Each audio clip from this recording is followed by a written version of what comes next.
Look at my hair in this shot. Look at Teddy. Teddy, what a quitter.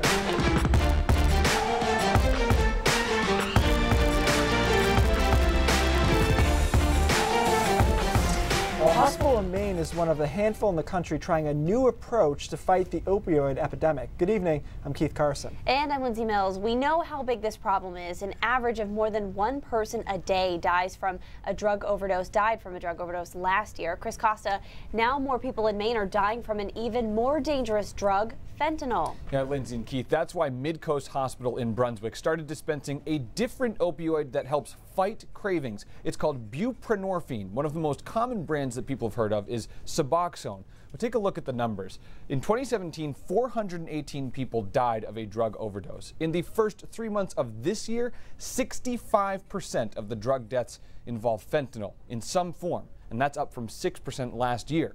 Doctors hope a comprehensive approach could help curb this epidemic.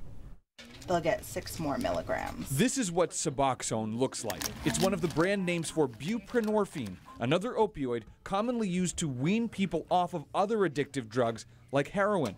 Detox facilities like Milestone Recovery give it to patients struggling with substance use. Doctors at Midcoast Hospital in Brunswick are the only ones in the state offering it in the emergency department. It's an everyday thing that we see people with substance use problems. Oh yeah, we can look at his EKG. Dr. Ranjiv Advani and his colleagues in the Midcoast Emergency Department have been screening patients for nearly a year, deciding which ones could benefit from this medication-assisted treatment. But we're really just getting things started when we can, as opposed to giving someone a phone number and a handshake. The medication is just one step in the approach. Patients get 1 day's dose of buprenorphine and an appointment to the hospital's Addiction Resource Center the next business day. At least half of the patients that I work with have almost died. Dr. Leah Bauer says the medication given in the ER plus an immediate appointment at the ARC bridges the gap to help people start long-term therapy. They eliminate withdrawal symptoms, they reduce cravings to a level where patients are then able to enter into their own recovery journey. It took quite a bit of pain and suffering. Justin Reed remembers his darkest days, being revived after an overdose, and his struggles to stop using heroin. I always did slip back into that eventually, and people in their early 20s. He's now nearly 4 years sober, the director of Providence Place Sober Living, and helps others stay away from drugs. He tried Suboxone, but said the suggested 2 meetings a month with a counselor was not enough. If I didn't have the availability to get help immediately in one form or the other, then maybe I wouldn't have had a second chance. Recovery experts say it can sometimes take days or weeks for people to get an appointment with recovery counselors, increasing the chance that a person may never make it to that appointment. Doctors at Midcoast hope this new approach will soon become common at any hospital. It may not be huge numbers, but it's a big impact. We also spoke to Dr. Leslie Clark, the director of the Portland Recovery Community Center. She says this medicine is a great tool in the toolbox, so to speak. But she says there are other necessary components to assure successful recovery, and one of those is peer support. It has to do with the other 23 hours of the day after the person has taken their medication and had their appointment.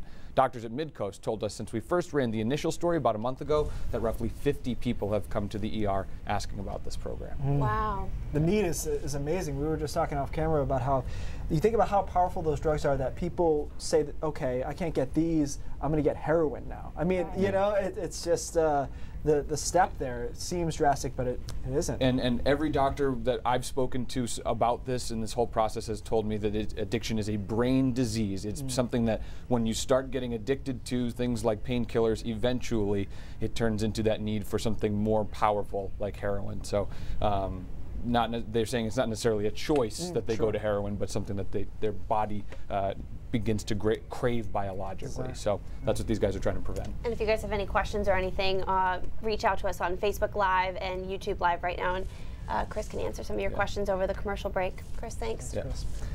All right, much lighter topic, which was the weather today. Although the weather was pretty gloomy today. It was like, in some areas. You know, I thought it was in between. It was like a 5 out of 10 kind of day. You know, it wasn't raining in many spots, but it was a little cloudy, and it was coolish. I mean, you can see the clouds racing in different directions. We had a cirrus deck that moved this direction, then the low clouds on shore, and the combination did lead to a lot of cloud cover statewide. A couple of showers over northern Maine, well to the north of Bangor, to the northeast of Greenville, all light stuff. And we've had a few reports of showers that haven't been reported on radar, much like yesterday. They're probably just too low level in the radar beam. It's shooting right over the top of them. Most of us, though, stay dry. Tonight, temperatures in the upper 50s and low 60s. Tonight isn't overly cool, though, because our air mass is going to be changing overnight tonight into a more humid one, which will offset some of our cooling overnight, and it'll kind of push temperatures and flatline them there. So you watch them tonight. We're in the 50s now, and by midnight, 54. So we're not really dropping all that much. Clouds are increasing. By tomorrow morning, it's mostly cloudy, and tomorrow is another so-so day. It's warmer, it's more humid, a couple of showers around tomorrow afternoon, and then we're watching this front coming through Friday night through early Saturday morning, and this front looks pretty juiced up, and I think it'll be some problems when it comes to wind gusts. In fact, there's a wind advisory across northern Maine and into the down east coast. Wind gusts could be up to and over 50 miles an hour. Lindsay, we'll talk more about that because we're right on the line between annoying wind gusts and power outage wind gusts. All right, Keith, thanks for keeping us posted. Christine Blasey Ford, the woman who has accused Supreme Court nominee Brett Kavanaugh of sexual misconduct, has until Friday morning to decide whether or not she will testify before senators about her allegations. The Senate Judiciary Committee chairman sent Ford's attorneys a letter advising that if Ford plans to discuss her allegations with lawmakers, she must give a copy of her prepared testimony and a biography to the committee by 10 a.m. Friday. He cited committee rules as the reason for that deadline. It's a story we've been following for the past few weeks. A state representative and teacher accused of sexual misconduct with students. These allegations against Dylan Bates came out in an article by The Ballard in early August. Since then, a lot of information has surfaced. Sam York separates fact from fiction. Since early August, former Westbrook lawmaker, teacher, and coach Dylan Bates has been making headlines. It all started with this one, an article by The Ballard accusing Bates of a number of sexual misconduct incidents involving his students. Bates has denied these allegations, but has yet to speak publicly about them. I am not able to say anything, I'm sorry. So here's what we do know. Since these allegations surfaced, Bates has resigned from his position as state representative, told Massapequa High School he would not be returning to coach, and most recently had his teaching certification denied for renewal by the state. A spokesperson with the Department of Education says the grounds for this decision are spelled out in these documents, which explain criteria for the removal of teaching certificates in Maine. That criteria ranges from fraud and criminal activity to sexual harassment, including unwelcome sexual advances or the request for sexual favors. However, the spokesperson says they cannot provide the specifics of Bates's case. The Department of Health and Human Services confirms it too investigated complaints received, but there was no sufficient evidence to meet the statutory threshold of a finding of child abuse or neglect. That case was closed back in June.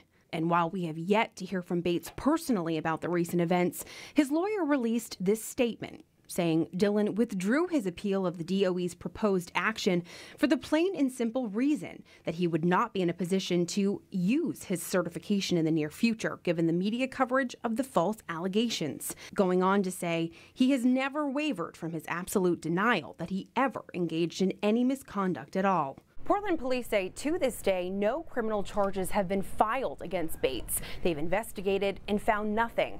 That case, too, remains closed. For News Center Maine, I'm Samantha York. All right, well, most people end up empty-handed when they try their luck at a claw machine, but a man in New Hampshire appears to have hatched a plan to use a toddler to turn the odds in his favor. Police in Salem, New Hampshire say 34-year-old Anthony Helinski turned himself in after they released video of him using a child to steal electronics at the mall in Rockingham. Cell phone video you see here captured by witnesses shows the man allegedly instructing the small girl to climb into the bottom of the Keymaster where prizes drop for winners. Police say Helinski had the girl reach up and grab various items, then toss them to him. He's charged with theft, 2 counts of criminal trespass, and 1 count of endangering the welfare of a child. They have some expensive stuff in there too. Those like headphones, and I'm just amazed a toddler could even get up there. Right? All right. Well, I guess it's risky. illegal, so Luca, Yeah. don't worry about it. Okay. There was a delicious event happening at Monument Square in Portland today. It's one giant sandwich. People there this morning got to see the unofficial world's largest main Italian sandwich with over 100 feet I like of the length. emphasis on unofficial. Unofficial. Gotta measure it still. It took about 25 minutes to make, and event officials are hoping it will become official next year by having someone from the Guinness Book of World Records witness it. And you will get to see more of the sandwich and how it all came together straight ahead on News Center Maine at 5:30. Why wouldn't you get the people there if you're gonna build that sandwich? I know, right? I'd love to hear the story Maybe they behind just that. got to see if it works. Building a sandwich? Yeah, well, with all Probably that gonna work. coordination, well, all that, what if No, I people know. don't show up? How good does the sandwich have to be for it to be That's official? true. I don't know. Let's talk about squirrels. We've done a lot about that. We talked about the large amount of squirrels in Maine this year. Now squirrels are having unified, and they have a voice now. All right, okay. Yeah. Well, many traffic lights can already detect when a car is stopped, but a team at UNH is looking to take that a step further. Pretty soon, lights could help your car brake automatically. A look inside the research lab when we come back.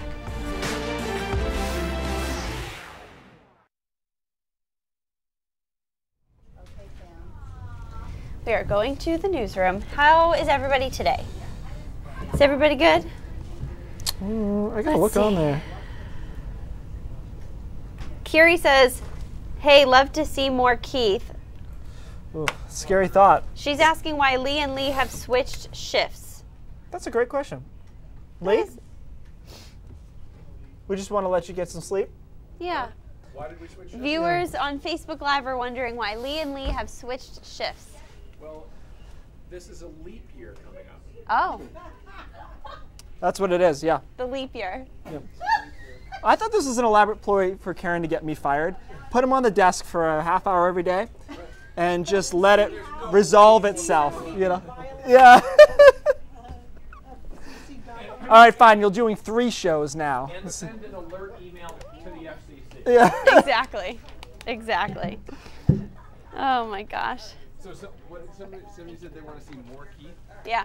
Scary, isn't it? Kiri wants to see more Keith. Oh, jeez. Can we ban Kiri from Facebook Live? Schools? Oh, wait. Sarah, did you bring this over? Jeff did. Oh, Jeff, thank you. What a saint. Keith, you need to step to your right. Thank you. Will you give us a cue when we're up? Yeah. Sweet. Thank you, thank you.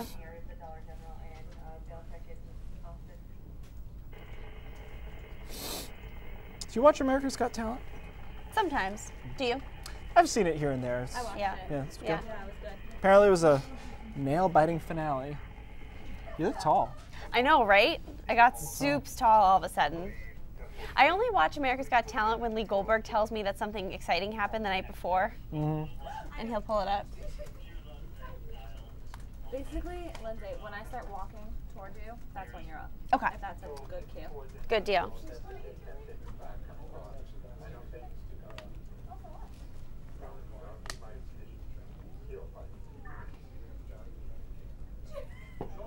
Shoulder to shoulder. I'm sniffly. I'm trying to stay away from her. It's okay. I'm already sick.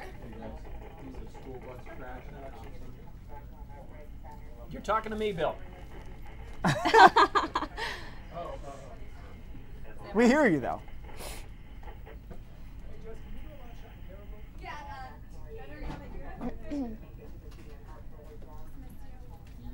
How about this? An Ohio man was sentenced to mow the lawn of a high school after officials there say he mowed obscenities into the lawn before the sentencing. A judge offered Cody Scott 2 choices yesterday. He could spend 10 days in jail, or he could mow the practice lawn at Fairport Harding High School. Scott quickly offered to mow the lawn, but there's a catch. Couldn't use a luxury riding mower. Instead, the judge ordered that Scott use an old-fashioned, non-powered push mower. The judge also placed Scott on 6 months of probation and ordered him to get his GED. Scott was also told to stay away from his accomplices. I guess it depends on the skill in which he mowed the obscenities into the lawn. Like that I would like to see. Like, is this like crop circle stuff, or was it just crudely done in there. We didn't have any video of that, I noticed. I think a high school lawn is no place for that sort of stuff. Oh, high school lawn. I missed that part. Okay. Not his private lawn. Okay. Well, we were just talking about this. Yes, season finale of America's Got Talent went out with a bang last night. The show featured each of the finalists performing one last time on the AGT stage, joined by celebrity guests. One of the closest votes in the show's history led to a nail-biting final elimination. The last two acts left standing were Boston-based magician Shin Lim and international acrobatic group Zhu Karo. In the end, Shin Lim was announced the season winner, taking home the grand prize of $1 million and scoring their very own show in Las Vegas. Pretty sweet. Cool. All right, straight ahead on News Center Now, we're going to see a new development in driverless cars, potentially driverless cars, being tested right here in New England. And I will do the weather coming up after the break.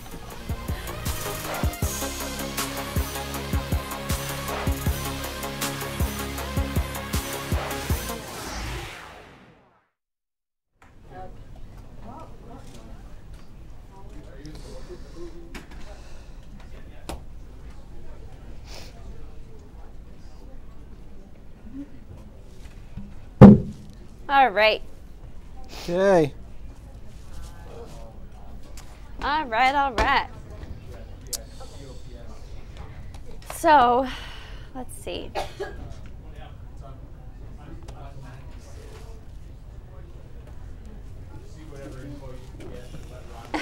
Paul makes a good point, and this is similar. Paul, I used to do American Idol for the same reasons. Paul says the only time he watches America's Got Talent is for the auditions. I used to do the same thing for the. I touch you way. What's the name of the show? Way below the friend zone.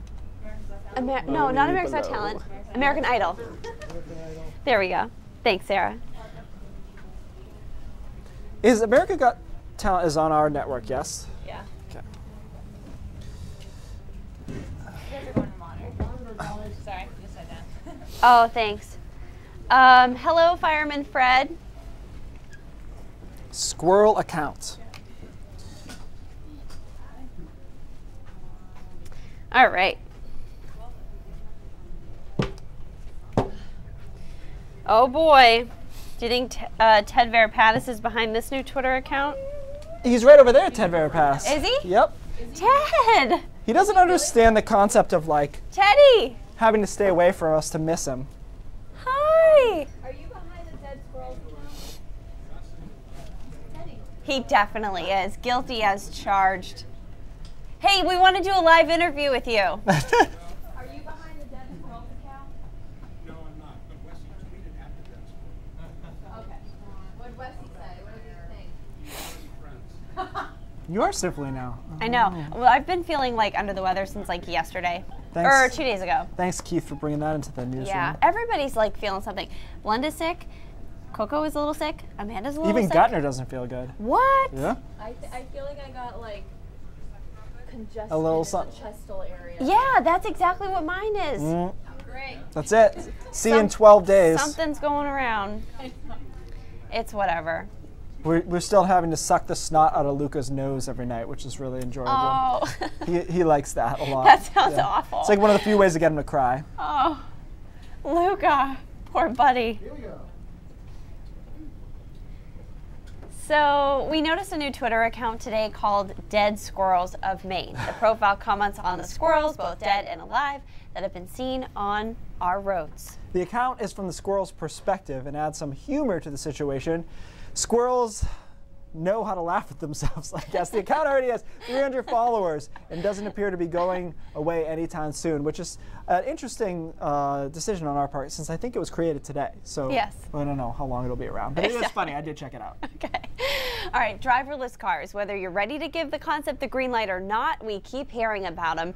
So it seems like something that's in the distant future, but part of that technology is already in the works for New England. Yeah, Lee loves this idea. The University of New Hampshire researchers, including 2 students, are teaming up with Maine Transportation Company to incorporate some of the autonomous technology to keep us safe behind the wheel and potentially save some fuel at the same time. The idea of full autonomy, where you open the front door of your house, you put your kids into an autonomous Uber and close the door and they get sent off to school, is a little ways down the road. Nicholas Kirsch at the University of New Hampshire's Connectivity Research Center is leading a first-of-its-kind research project. One of the leaps that we can make is making driving safer. To connect cars with traffic lights. When the light turns red, cars can detect the signal on their own and stop automatically. This is the first installation in New England at this point. Steve Sawyer of South Portland-based Sebago Technics is working with the UNH team to expand the use of traffic light controllers that already exist at intersections. This is just providing the added feature of getting communication back to the vehicle itself. So I can run you through the whole data path. Seniors Justin Paquette and Ethan Wamsley are able to demonstrate how it would work by connecting a sample traffic light assembled with some wood, hot glue, and 3D printing, and a tablet in lieu of an entire vehicle in the lab. They're creating two pathways for the light to talk with the car. LTE, like our cell phones use, and DSRC, or dedicated short-range communications. One of the benefits is if there's congestion in one, it can send across the other. We expect after the lab testing is done, which we're in the final stages now, to go on to Silver Street in Dover. We have 3 intersections already programmed to implement radio technology at those locations. If the technology works as well on the road as it does right now in the lab, it could prevent cars from running red lights and more. If you know the status of all the lights you're going to be driving through, then your car could figure out what would be the best velocity to go or the best speed to go through so that you use the least amount of fuel. This project is part of the Signal Phasing and Timing Challenge from the American Association of State Highway and Transportation. It's a nationwide effort, and New Hampshire's the first to do it. Where I am on this, I was just saying the same thing. Like, cars traveling are vectors. In theory, there should never be an accident if everything's calculated right. So there will be a day. I think, like I said to Lee, Luca will never drive a car. Really? I guarantee that will not happen. Yeah. But we shall see. And if I'm wrong, you won't remember in 15 years. So are we going to need the windshield wipers on the way home? Yeah. Are we going to be able to control that those actually are automatic in a lot of cars already. So that's my VW, low-end VW has that feature. Yeah, you know, there's a couple of showers out there, a lot of clouds as well. It was a partly cloudy to mostly cloudy day. We didn't see much in the way of sunshine. Thought we might clear out a little more this afternoon, but we really fought it at the low levels. Here are the few showers, mainly to the north of Bangor. And again, this is light stuff, but there are a few showers left over that will linger for the next couple of hours. Temperatures are in the 50s and low 60s. Where we saw a little bit of sun, we popped in the 60s. Where we didn't, we're in the 50s. We won't drop all that much overnight tonight, though, as we undergo an air mass change that seeks to replace our crisp air with more humid air, which will limit how cool it can get in the atmosphere. And you can see these high dew points lurking to the south and west across the mid-Atlantic. So it's been this kind of summer. We'll have another run-in with humid air tonight and tomorrow, but it won't be hot, so it won't feel all that oppressive. But our dew points will be in the probably mid-60s to upper 60s by tomorrow afternoon. And tomorrow's another day that features a lot of cloud cover. Temperatures upper 60s, low 70s. A couple of showers and thunderstorms possible in the afternoon, although I think most of us are dry and just cloudy.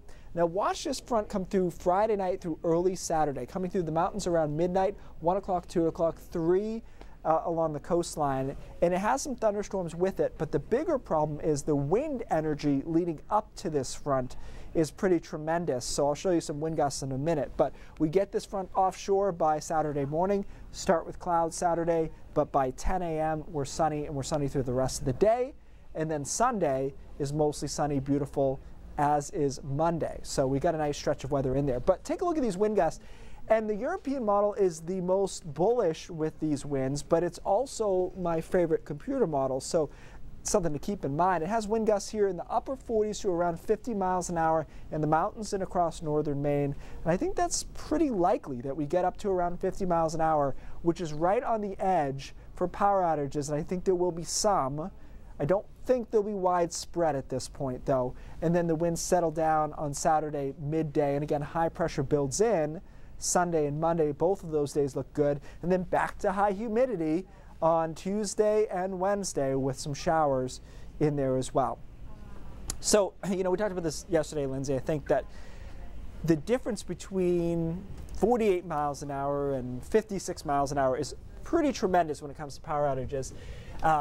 There was this product called the Power Disruption Index that I was a part of developing at WSI, and it was this algorithm for power companies, the chances of losing power, and that number around 55 was your cutoff, and then it had to do with, are there still leaves on the tree? Yes. And is the soil wet? No. Right now. So there's a couple of factors I think will be right below that big deal threshold. Leaves on the trees, meaning like the limbs would be heavier. If there are leaves on the trees, it takes less wind to knock the trees down. Oh, I see. Okay. Yeah. Gotcha. So there's a lot to it, but I think we'll just be right below that. Interesting. Very cool. All right, let's check in to see what's coming up on News Center Maine at 5:30 with Lee and Cindy. Hey guys. Hi guys. We got a lot more coming up at 5:30. You know, Acadia National Park is in some serious need of repairs. Coming up, we're going to tag along with members of Maine's congressional delegation as they get a look at the work needed, how much it's going to cost, and we'll also get an estimate of when the money might be available. Also, we got the cause of the fire that destroyed a wood pellet mill last night in Corinth. It has been determined now. That and a whole lot more coming up at 5:30. Back to you guys. See you then. I look forward to checking in on their marriage at the end of the week because they've gone so long working opposite shifts, and now we have to see if they want to work together every day. Should be interesting. You know, as one who did anchor with her husband for 4 years, it's fun. You guys are still together. Yeah, it's good. It's we going survived. well. All right. But we don't anchor together anymore. Nope. Raindrops. Next.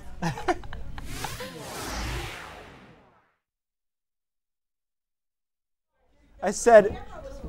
It was like, yeah, it was giving weird. I said things. more importantly. Oh, it was like The Exorcist. No, yeah, it got possessed. Yeah, it just got weird. I said I look forward to checking in on their marriage at the end of the week. They spent so long on opposite shifts that you know.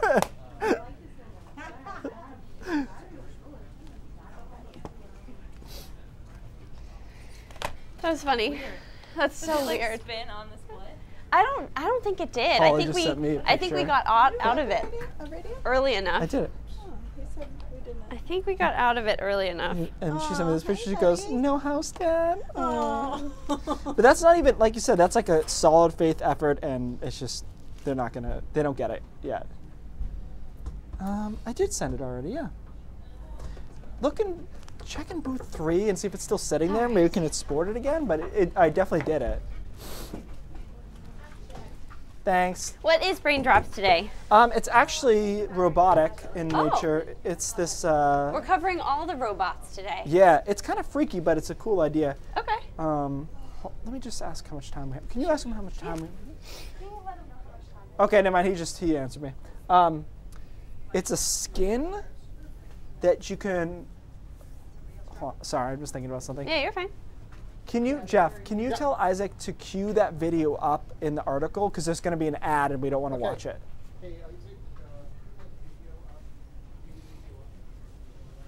So is the skin like a wetsuit? Skin? Well, no, it's actually like Spanx almost. Okay, you're good. All right. So it's like Spanx, except it has these little pistons in it. Oh. So the idea is you can put it on whatever object and you can make it a robot. Oh. So like they show it on a stuffed animal. You put these sleeves on it and then you're like, hey, walk, and it can walk. So yeah, it's got a lot of promise. One of the things they think they could use it for, NASA was interested in it because they said, well, what if we like are in the middle of space and we need all of a sudden we need like a hydraulic arm. Yeah. All right, like put together 2 pieces of wood, put this sleeve on it, and it's whatever we want it to be. Oh. It's not a specific tool. So it's That's pretty cool. Wow. That's cool. All right, so you're either going to find the video here weird or cool, but at Yale they're working on this technology that the best way I can describe it, and this sounds weird, is it's like Spanx that's a robot, okay? So it's this sleeve, as you can see here, and inside that sleeve they have a bunch of pistons that can be controlled and programmed. The concept is you can put this sleeve on any inanimate object and make it do something, be a robot of some sort. So you can see it on a couple of different devices there. You know, and so NASA was the one most interested in this project because they said in space we never know what we're going to need. So like, what if we need, all of a sudden we need a power arm? Well, you can put any material you have, you can make a sock into a robot. Sure. So it also senses the feedback of what it's being put on, so it knows how much pressure to apply. So to make a stuffed animal move might take more power than making something rigid move, and it can sense all of that. So would it be able to sense, like, if this walking now stuffed animal walked into a wall, it could sense that, okay, I'm getting some resistance, I have to turn around? Correct, and more importantly, how much pressure to apply to the surface underneath it. And of course, it could eventually be used on humans to make a human a robot for a short period of time. If it can help me with my dance moves, I'm all I think it could. for it. I think it could. Okay, News Center Maine at 5:30 starts right now. That's crazy. Bye, guys. Hey, guys. The #1 comment on the article is, yeah. Am I